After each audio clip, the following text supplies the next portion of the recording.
வருகிறது என்ற அகிம்சை வழியில் இந்திய நாட்டு விடுதலைக்காக போராடியவர் தேசத்தந்தை அண்ணல் காந்தியடிகள்.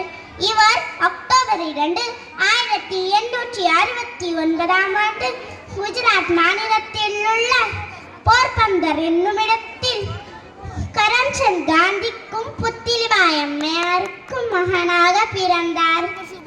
இவருடைய இயற்பெயர் மோகன்தாஸ் கரம்சந்த் காந்தி. இவர் தனது 13வது வயதில் கஸ்தூரிபா என்னும் பெண்ணை மணந்தார்.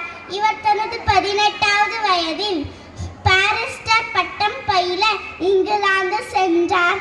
தென்னாப்பிரிக்காவில் வழக்கறிஞராக பணியாற்றிய பொழுது அங்கு ரயிலில் கருப்பின மக்களும் இந்தியர்களும் தலைப்பாகை அணியக்கூடாது என்றும் ரயிலில் முதல் வகுப்பு பயணம் செய்யக்கூடாது என்று சட்டம் இருந்தது. இதுவே காந்தியடிகளை ஒரு விடுதலை போராட்ட வீரராக உருவாக்கியது.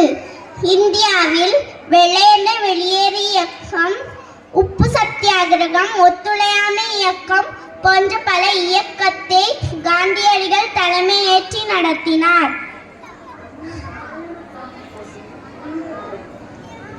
காந்தியடிகள் மற்றும் பல வீரர்களின் தியாகத்தால் இந்தியா ஆகஸ்ட் 15ஆம் நாள் 1947 இந்தியா சுதந்திரம் அடைந்தது. சுதந்திர இந்தியாவின் தந்தை என்று அழைக்கப்படுகிறார் காந்தியடிகள்.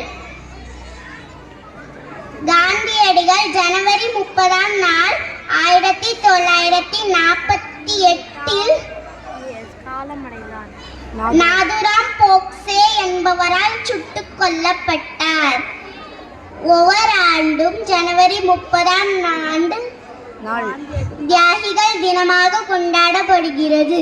நாளை இறந்து விடுவாய் என்றால் இன்றே வாழ்ந்துவிடு, வாழ நிறைய நாட்கள் இருக்கிறது என்றால் கற்றுக்கொண்டே இரு என்று கூறி எனது உரையை முடித்துக் கொள்கிறேன். நன்றி, வணக்கம்.